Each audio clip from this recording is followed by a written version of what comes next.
All right, in chapter 2, we're going to start looking at the locations in a distribution. So instead of looking at the whole group, we're going to look at one individual data piece and see how it relates to the rest of the group. So one thing we'll do is we'll use what are called percentiles. Now a percentile is simply going to be the percent of the data below a given value.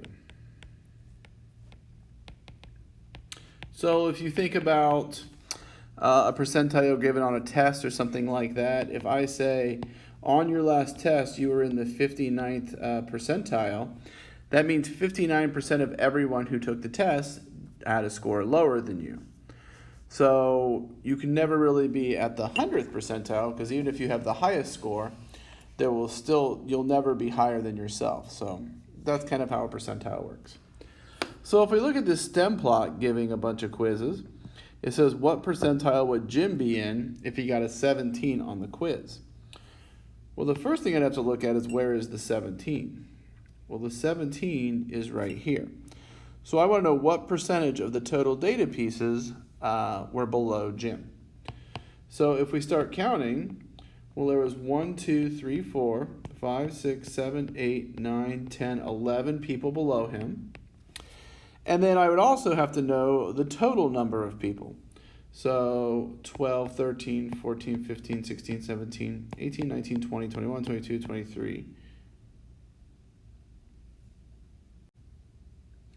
So 23 total, so 11 out of 23 is going to give me 0.478.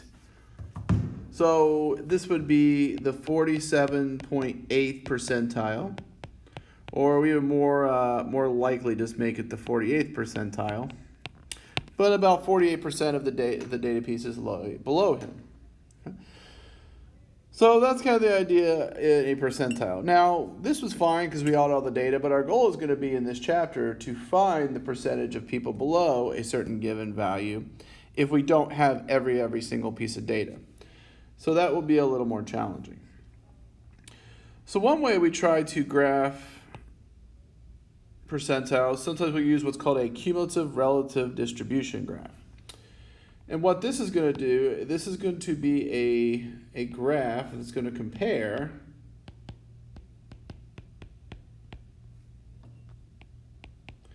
what's called cumulative relative frequency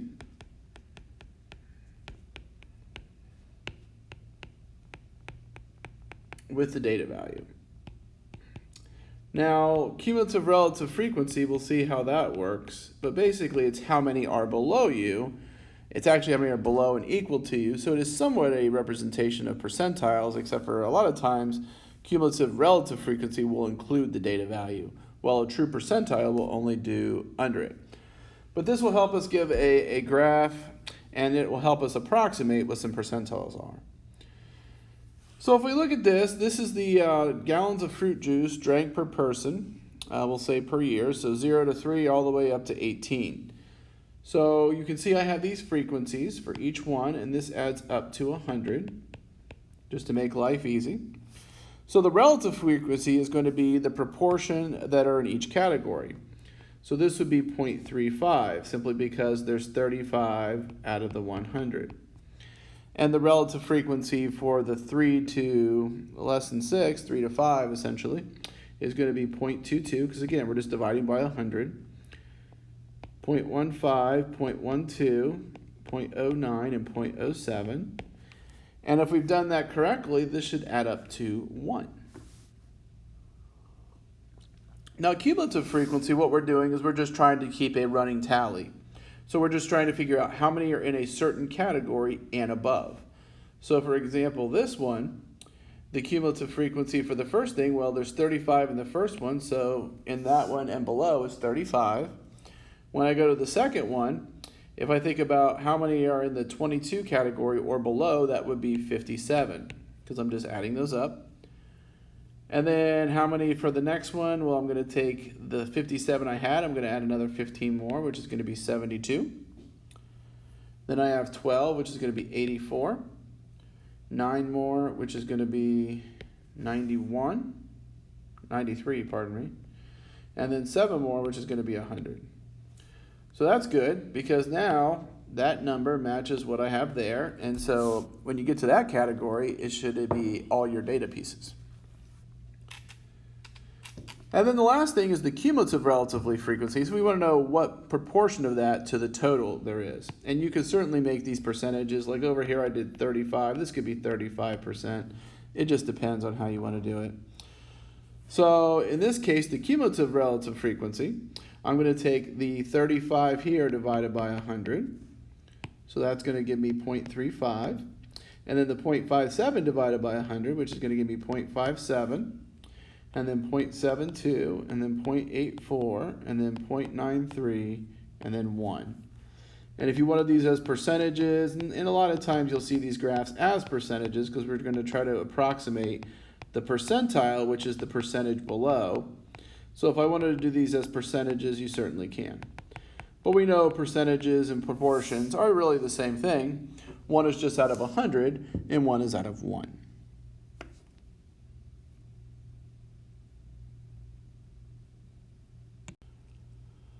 So let's go ahead and look at our graph we're going to make for this, for our cumulative relative frequency in our gallons of fruit juice.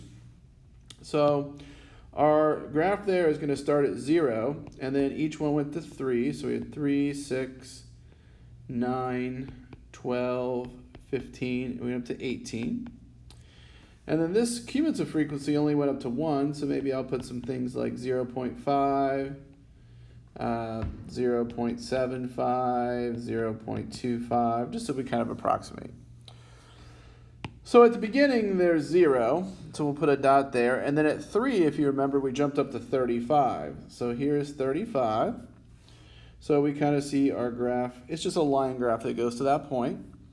And then we were up to 57, so 57 would be, I don't know, somewhere around here. We just put it on the end point there, just on the last point, because essentially it's that point and below. And then we were up to 72, which would kind of be here, something like this. Then at 12 we're at 84, so it kind of flattens out a little bit. And then at 93, and then, well, 93 like here, and then up to 100. So something like this.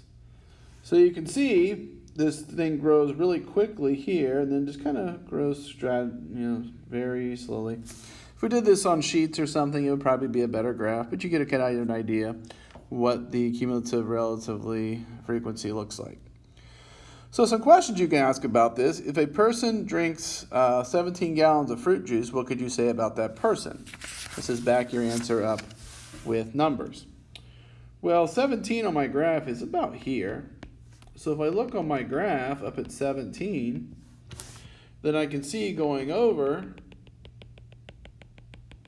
that I land somewhere around here, right? So if I look at this, and this is an approximation, of course, so we say, I don't know, maybe that's somewhere like 0.95, let's say. So in this case, if you're approximating, you could say about 95% are below that value. So remember, 95% being below means that's something like the 95th percentile. And you could go backwards as well. It says if someone is in the 60th percentile, how much juice would you estimate they drink? So this would be 60%. 60% of the data is below here. So if I take that over and drop it down somewhere like here, you can estimate what that is. I don't know, maybe somewhere around 7. So we'd say, about 7 gallons of juice drank would be a pretty good estimation for what that is. So that is one way to approximate, but again, and even in this case, we had a lot of the data. In the first one, we had a stem plot. This one, we had kind of a frequency distribution telling us how many were in each category. So both of those are fine, but a lot of times we won't have that. Sometimes we want to know what a measure of position is just if we know, say, the mean or the standard deviation or the median or something like that. So in this case, we sometimes will refer to what's called a z-score or a standard score. So what a z-score or a standard score is going to tell us, this is going to tell us the number of standard deviations away from the mean a data value is. So it's how many standard deviations away from some value a data value is. So if I have a z equal to 2. So a z equal to 2 or a standard score of 2 means that the data point is 2 standard deviations above the mean. Because we can also have negative z-scores. We can have a z of negative 1.5. That would mean we are 1.5 standard deviations below the mean.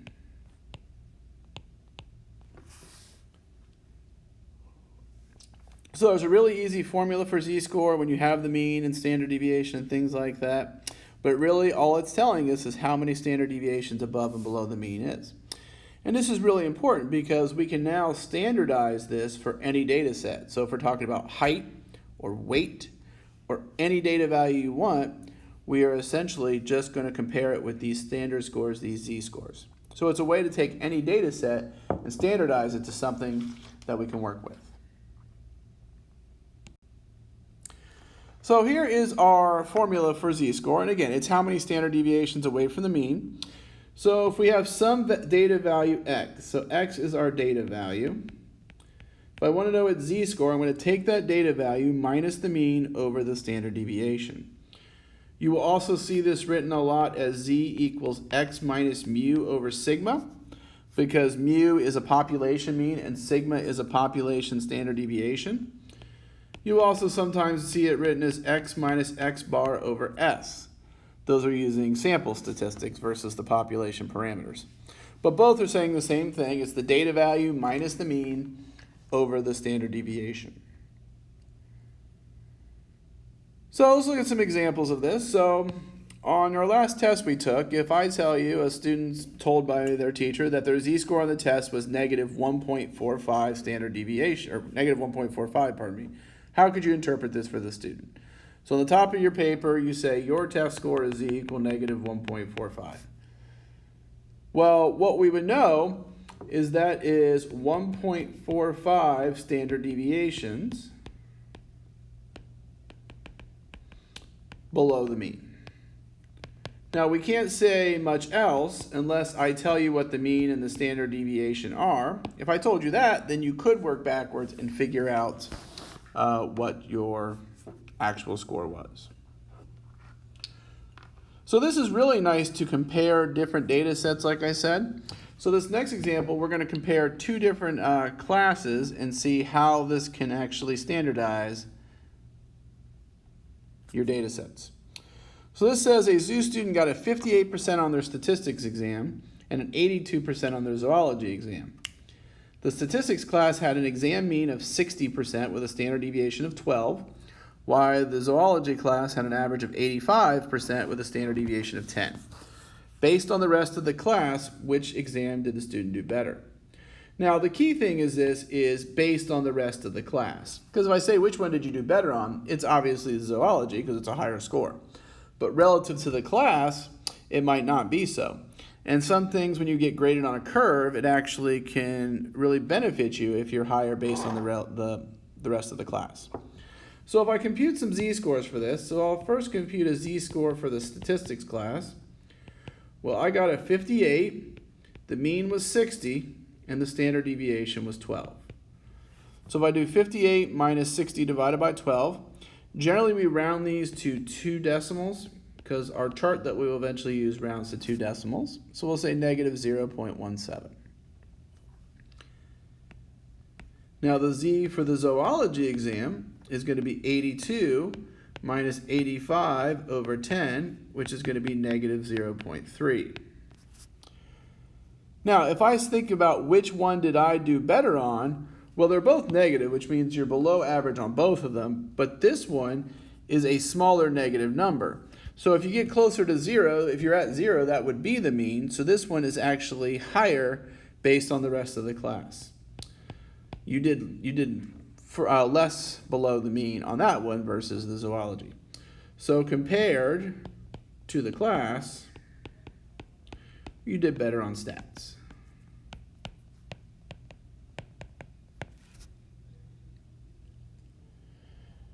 Now, the good news is anytime you have these values, since we have these three variables we're relating, since we have z equals x minus mean over standard deviation, if you are given three of these, any three of these, you can always find the fourth one.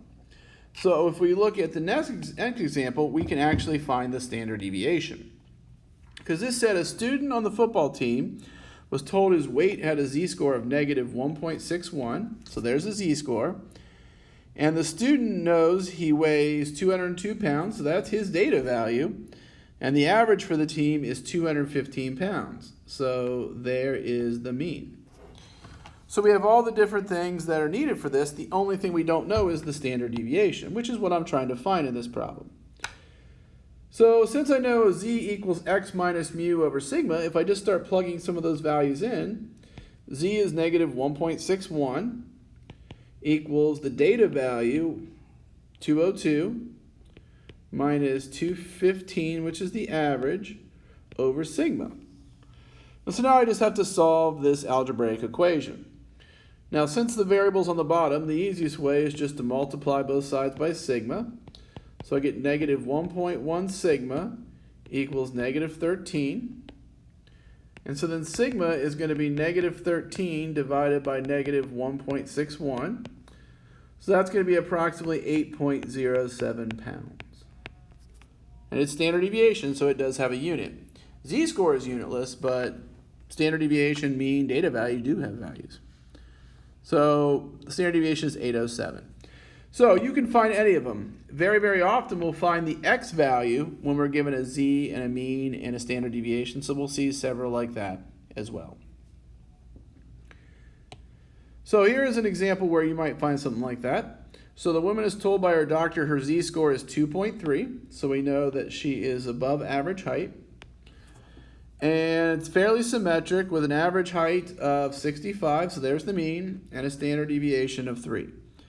After hearing this confusing news, she goes home and calculates her actual height. So we know z equals x minus mu over sigma. So this is actually what we're trying to find. We're actually trying to find her data value.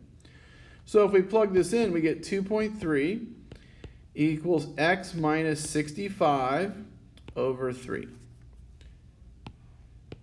Now, same way you always solve an algebra, we multiply by sigma in the previous problem because that was in the denominator. So I am going to start by multiplying whatever's in the denominator. So I'm going to multiply both sides by 3. So that's 6.9 equals x minus 65. And then I'm going to add 65 to both sides. So if I take 65 plus 6.9, I'm going to get 71.9. And that would be in inches. So if she has a z-score of 2.3 with the other given information, she is 71.9 inches tall, almost 6 feet tall.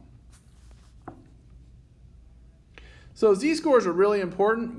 Finding the z-score and working backwards to find this x value is really the basis of a lot of what we'll do in section 2, for sure.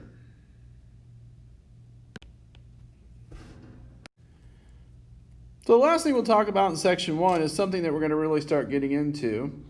So a density curve is something that we use quite often. Now density curves are really a smooth curve, so something you'd more see in algebra, used to show a distribution. So a smooth curve used to show a distribution is a density curve. So normally if I did like some kind of histogram or something, we might get something that looks like this. Something kind of choppy. What we try to do is we'll try to approximate that with a smooth curve. And the reason we do this is smooth curves typically have functions. And if you have a function, then we can find all kinds of things about it. So if we approximate this with a density curve, if this is some kind of normal curve, a very famous normal curve is e to the negative x squared over radical 2 pi. This is the formula for a standard normal curve, which we'll talk about in the next section. So how do we typically explore our quantitative data? So we have all this data, how are we going to explore it? Well, you should always plot your data using some kind of graph. We want to look for the pattern, center, and spread of the distribution, like we have. And we want to calculate numerical summaries. So this will be things like the mean and the standard deviation. Because then if we use a density curve, when we have the mean and standard deviation, we'll be able to do lots and lots of things with that density curve. Just some generic kind of things about a density curve. It is a mathematical function. It's always above or on the x-axis. And this is the most important thing about it. It has an area under it of 1. So we know area is like the square units under a distribution. So if I take all the area under any curve, any density curve, that area is always 1. So the area of this curve is 1 square unit. So if you think about on your coordinate plane, here's 1, here's 1. So this area here, this really small area, is the total area under a density curve. The density curve will approximate the overall pattern of the distribution, and the area under the curve in any interval is proportional to all the observations in that area. So that's going to be very important. Not something we'll calculate in this section, but it will eventually be. So if I take this z value, let's say, and I figure out that this area under this curve, let's say this area is 0.35. Well, the total area under the curve is 1, so if that area is 0.35, that means 35% of observations are below it. And if you want to know the percent that are below it, this means it's the 35th percentile. All means the same thing. So typically these curves have a median that locates the location that divides it into 2 equal parts, and the mean is the balancing part. We're really going to be more concerned with distributions where these two are the same, where we kind of have the mean and the median all in the middle, and we kind of have some kind of bell curve. So if we look at these examples, if we want to figure out where the mean and median would be, well, here's in this one, it's pretty standard. So I would say the mean and the median are basically in the same spot. In this one, since it's right skewed, I'd say the median is, I don't know, somewhere like there. But remember, the mean will get stretched further out because it's right skewed. So maybe the mean is here. In a right skewed distribution, recall the mean is always bigger. In a left skewed distribution, the mean is always smaller. And if they're the same, they're about the same spot.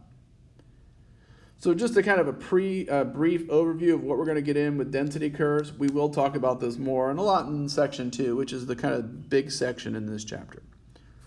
So hopefully if you have questions, let us know, but that's a little bit about z-scores.